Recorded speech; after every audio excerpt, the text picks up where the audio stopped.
How to see who shared your Instagram reel.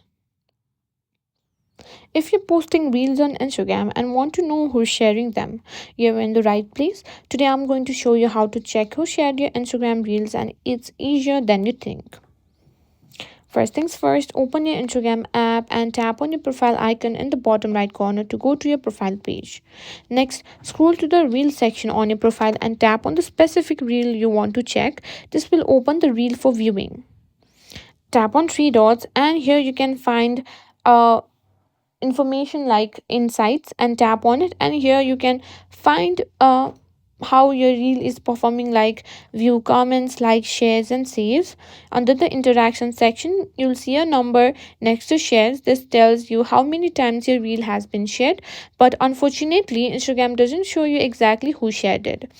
So while Instagram doesn't give you a detailed list of who shared your reel, you can still get a good idea of how your content is being shared by checking your reel insights and looking for direct share in your messages. And that's a wrap on how to see who shared your Instagram reels, or at least get an idea of how your content is spread.